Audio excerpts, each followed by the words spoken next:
माननीय सर्वोच्च न्यायालयाने आपण मुंबईमध्ये आणि महाराष्ट्रामध्ये विशेषतः मुंबईमध्ये कोरोना नियंत्रणासाठी जी लढाई लढतो आहोत त्या लढ्याचं कौतुक केलेलं आहे।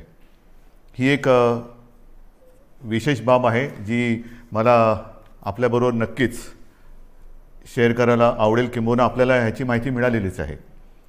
पण हे एकटे आपल्या यंत्रणेचं यश नाही। जर आपला सहभाग आणि आपलं सहकार्य या लढ्यामध्ये मिळालं नाही तर आपण हा लढा यशस्वी तर सोडाच, लढूच शकणार नाही।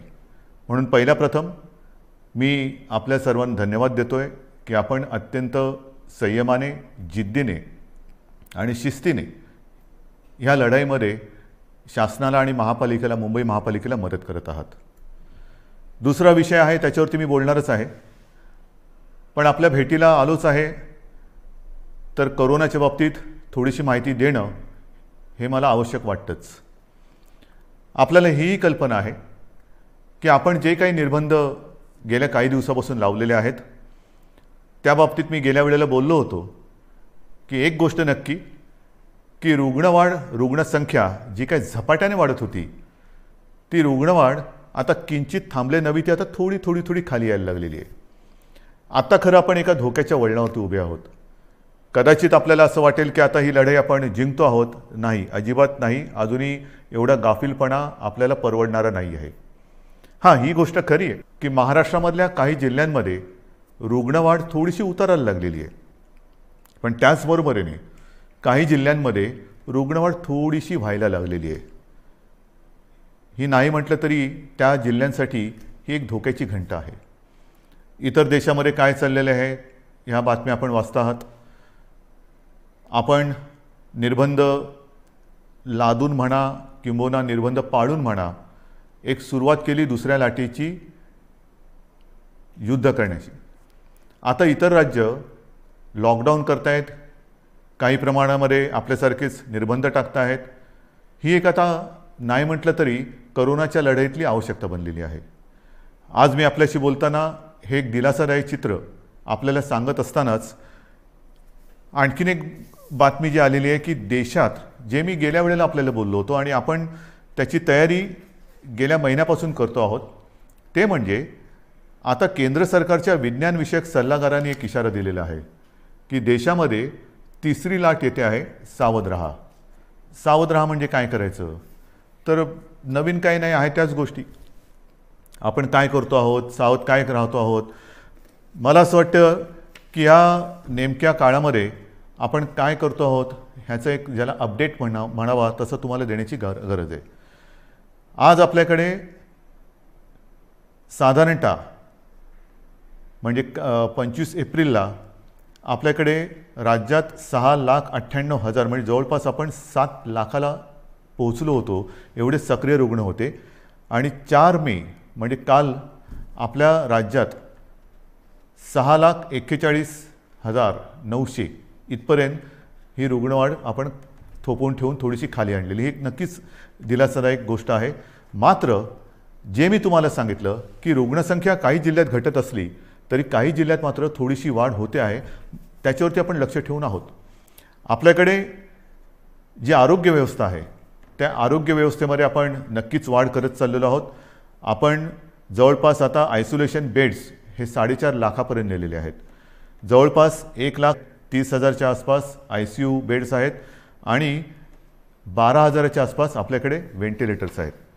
थोडक्यात सांगण्याचा मुद्दा काय की ही वाढ आपण करतो आहोत, जिथे जिथे आवश्यकता असेल तिथे आपण ह्या वाढीला म्हणजे वाढीला नाही, रुग्णवाढ थोपवायला आरोग्य सुविधा वाढीसाठी मंजुरी दिलेली आहे। अगदी न थांबता जिथे जिथे जे करणं गरजेचं आहे ते करा असे स्पष्ट निर्देश मी प्रशासनाला दिलेले आहेत। लसीकरणाच्या बाबतीत तीही कल्पना मी आपल्याला दिलेली आहे की साधारणतः 18 ते 44 ह्या वयोगटातील 6 कोटी नागरिकांना आपल्याला लसीकरण करायचं आहे। ती जबाबदारी केंद्राने आपल्यावरती टाकलेली आहे, ती आपण समर्थपणाने घेतलेली आहे।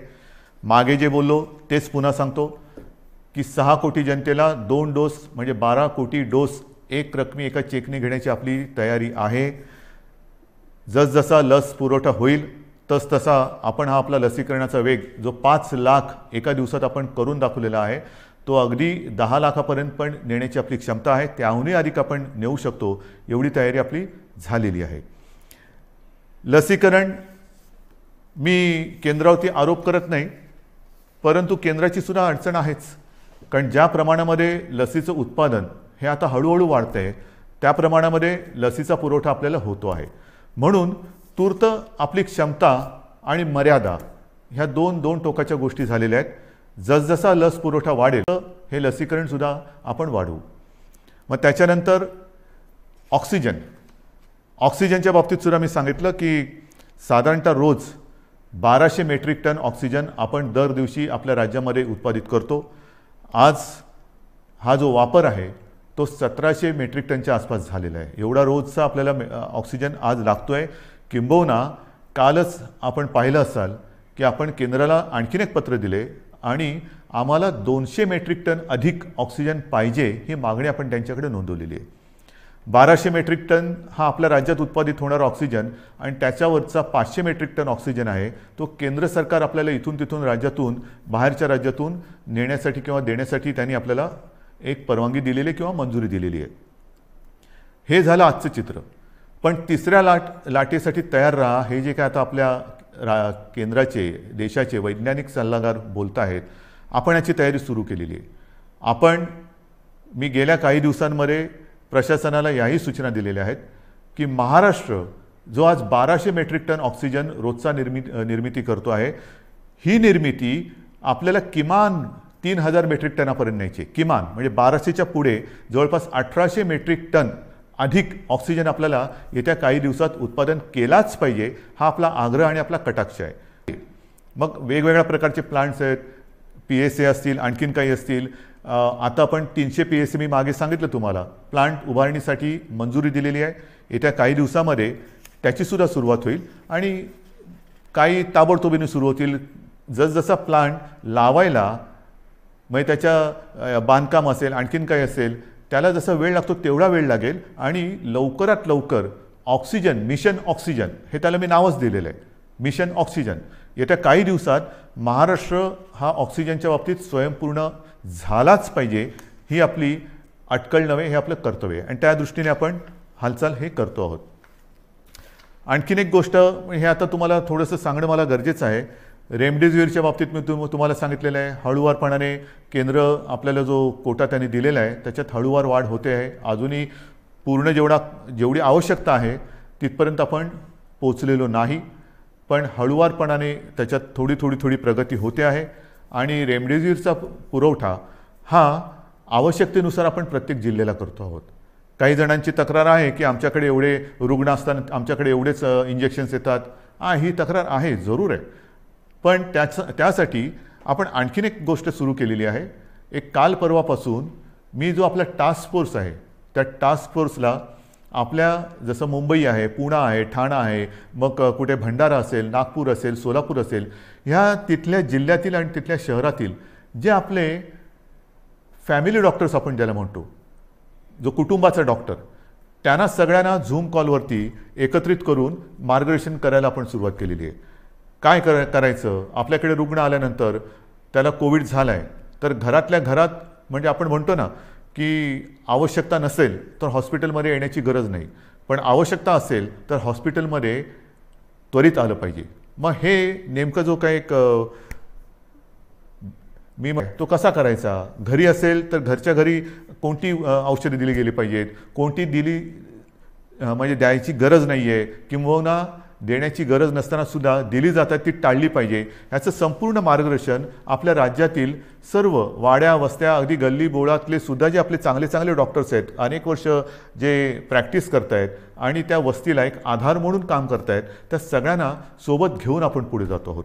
रेमडेसिवीर असेल, अगदी इतर काही गोष्टी असतील, ह्या सगळ्या बाबतीत आपण स्वयंपूर्ण होण्याच्या दृष्टीने वाटचाल करतो आहोत की जेणेकरून तिसरी लाट, दुसरी लाट तर लवकर थोपवायची आहेच, पण तिसरी लाटसुद्धा जर का आली तर तिचा घातक दुष्परिणाम आपल्या राज्यावरती होऊ द्यायचा नाही, हा चंग बांधून आपलं महाराष्ट्र सरकार काम करत आहे.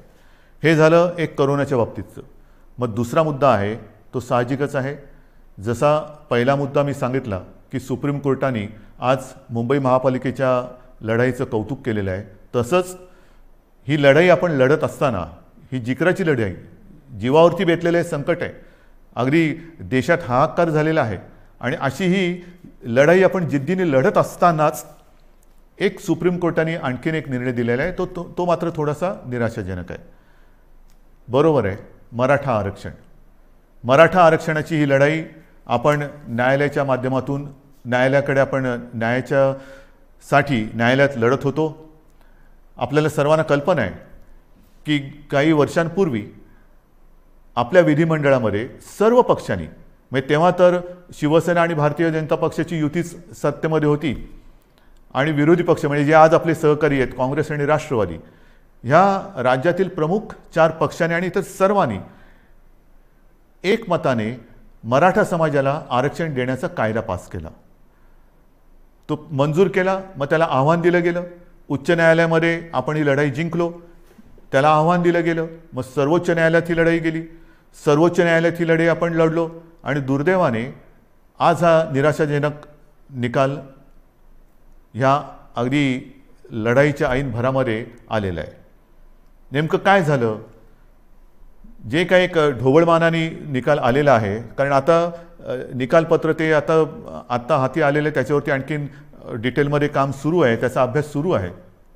पण सर्वानुमते एकमुखाने घेतलेला हा निर्णय सुप्रीम कोर्टाने त्याच्या विरोधात निकाल दिलेला आहे. मग असं कोणीतरी म्हणालं की आम्ही जे उच्च न्यायालयात जिंकलो ते सुप्रीम कोर्टात तुम्ही हरलात, तुम्हाला लढताच आलं नाही. नाही, असं अजिबात नाही आहे.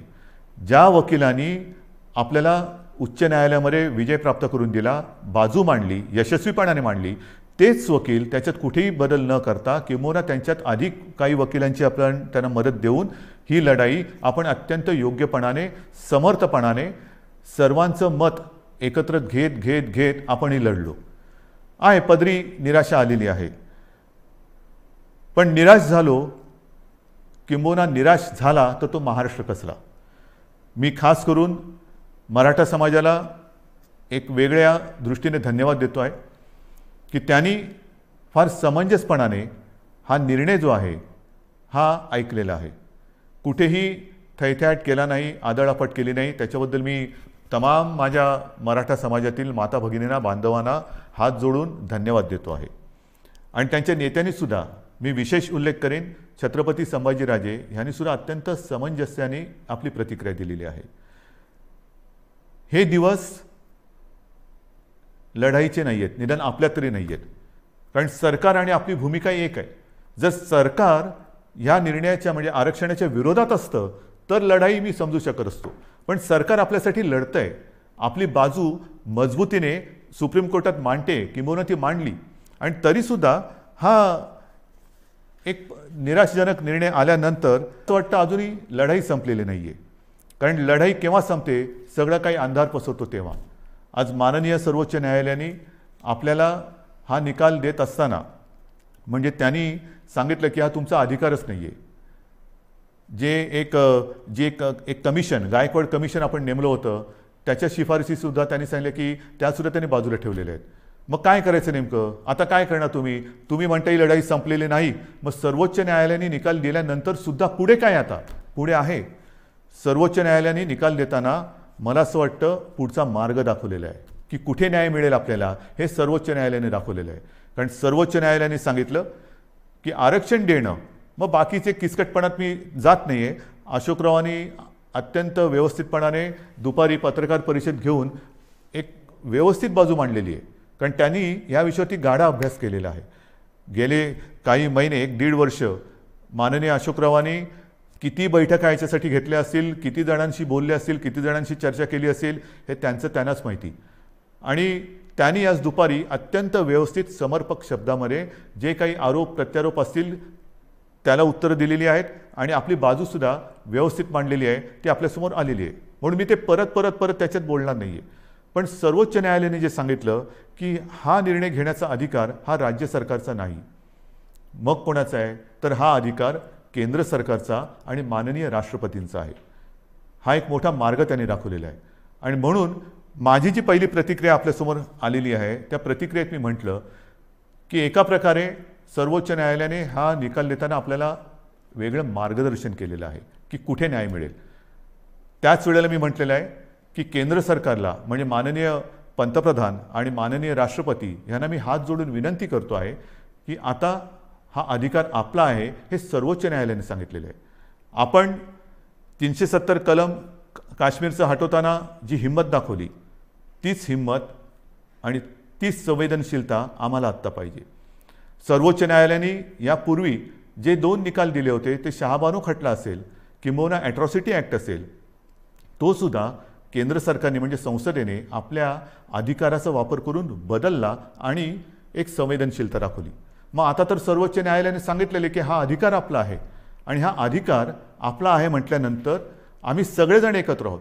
महाराष्ट्रामध्ये ज्या वेळेला हा निर्णय घेतला गेला तेव्हा जे सर्व पक्ष एकत्रित आले होते ते सर्व पक्ष आजसुद्धा एकत्रित आहेत. आम्ही एकमुखी आपल्याला विनंती करतो आहे की आपल्याला जे जे काही सहकार्य आपल्या राज्यातून पाहिजे असेल आमच्या राज्यातून पाहिजे असेल ते आम्ही करतो आहोत, नक्कीच करू. मात्र आता सहनशीलता ही आहे. माझा मराठा समाज हा सहनशील आहे. कुठेही आतताईपणा त्यांनी केलेला नाही. न्याय हक्कासाठी रस्त्यावरती उतरला, तो सुद्धा शांततेने उतरला. अशा ह्या समाजाचा लढवय्या शेतकरी सगळं मी आपलं वर्णन केलेलं आहे. ह्या समाजाला न्याय देण्यासाठी आता केंद्र सरकारने जास्त वेळ न लावता निर्णय घ्यावा. मी आपल्या माध्यमातून माननीय राष्ट्रपतींना आणि माननीय पंतप्रधानांना विनंती करतोच आहे, पण उद्या अधिकृत पत्रसुद्धा मी त्यांना देतो आहे. जर का आणखीन आम्हाला तिकडे येऊन भेटण्याची आवश्यकता असेल तर तीही आम्ही करायची तयारी आहे. आणि ही एक मागणी आम्ही करत असताना सर्वोच्च न्यायालयाच्या निकालाची प्रत ही आत्ता संध्याकाळी उशिरा प्राप्त झालेली आहे. त्याचासुद्धा अभ्यास आपल्या ज्येष्ठ विधिज्ञांकडून सुरू आहे. ज्येष्ठ वकिलांची एक मी म्हणेन फौज, कारण समिती फार छोटा शब्द झाला आहे, त्यांच्यासोबत आजपर्यंतसुद्धा विचारविनिमय केलेला आहे. आता मात्र सर्वोच्च न्यायालयाची ही प्रत प्राप्त झाल्यानंतर त्याचा अभ्यास सुरू झालेला आहे. त्याच्यात आणखीन काही मार्ग दाखवलेत का तेही बघतो. त्याच्यानंतर नेमकं निकालामध्ये म्हटलेलं काय आहे, आपल्या मर्यादा काय आहेत तेही आपण बघतो आहोत. मात्र पुन्हा एकदा मी सांगेन की जो मार्ग सर्वोच्च न्यायालयाने दाखवलेला आहे ह्या निर्णयाच्या बाबतीत केंद्र सरकारच्या अधिकारावरती त्यांनी मी म्हणेन एका अर्थी शिक्कामोर्तबच केलेलं की हा तुमचा अधिकार आहे. आता मला केंद्र सरकारचा अधिकार पाहिजे, कारण आम्ही सर्व पक्ष एकत्र आहोत. मराठा समाज आणि आम्ही आणि माझ्या महाराष्ट्रातले सगळे समाज हे सगळे एकत्र आहोत. ही मागणी केवळ एका समाजाची नाही तर न्याय हक्काची मागणी ही महाराष्ट्राची आहे आणि तिचा अनादर केंद्र सरकार, माननीय पंतप्रधान आणि माननीय राष्ट्रपती करणार नाहीत ही मला खात्री आहे, हा मला आत्मविश्वास आहे. तूर्त मी सर्वांना हेच सांगू इच्छितो की अत्यंत धोक्याच्या वळणावर कोरोनाच्या आपण उभे आहोत. जी शांतता, जो संयम तुम्ही आजपर्यंत दाखवलेला आहात तोच संयम, तीच शांतता यापुढे आपल्याला गरजेची आहे. आता संयम आणि शांतता 2 लढाईसाठी पाहिजे. एक तर कोरोनाविरुद्धची लढाई आणि दुसरी जी कदाचित जी काही समाज विघातक लोक किंवा शक्ती असतात की ते आग लावण्याचा प्रयत्न करतात, त्या भडकवण्याला बळी पडू नका.